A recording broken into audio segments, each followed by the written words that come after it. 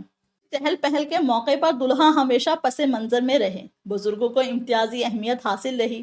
یوں بھی محمد علی بامشکل 16 سال کے تھے اور انہوں نے ہونے والی بیوی کی جھلک تک نہیں دیکھی تھی۔ رسومات کے درمیان انہیں صرف اسی روز بلایا گیا جس دن شادی ہونی تھی۔ سر تاپا پھولوں کے ہار سے لدے پھندے وہ اپنے دادا کے گھر سے جلوس کے ساتھ سسرال کے مکان کی طرف روانہ ہوئے، جہاں ان کی 14 سالہ بیوی ایمی بائی ایک قیمتی قبائی عروسی میں ملبوس رزق برق زیورات سے لدی، ہاتھوں میں ہینا کی مہندی لگائے، چہرے پر سونے کا بور چھڑکے اور بالوں میں عطر کی دل فریب خوشبوئیں سمیٹے ان کی منتظر تھی۔ گاؤں کے مولوی صاحب نے قرآن شریف سے مناسب آیات تلاوت کی، رسم نکاح سر انجام دی اور محمد علی اور ایمی بائی ازدواجی رشتوں میں بندھ گئے۔ شادی کی تقریب ختم ہوئی، ادھر والد کراچی جا کر کاروبار سنبھالنے کے لیے بے چین ہوئے۔ یوں بھی اس ہنگامے مسرت میں انہیں شریک ہوئے 1 ماہ ہو چلا تھا۔ دلہن والے کوئی روایت توڑنا یا کوئی رسم نظر انداز نہیں کرنا چاہتے تھے۔ انہوں نے جناح بھائی سے نرمی مگر پختگی سے یہ بات کہہ دی کہ ان کی نئی نویلی شادی شدہ بیٹی ابھی ان کے گھر 3 ماہ یا کم از کم 1 ماہ ٹھہرے گی، پھر رخصت کی جائے گی۔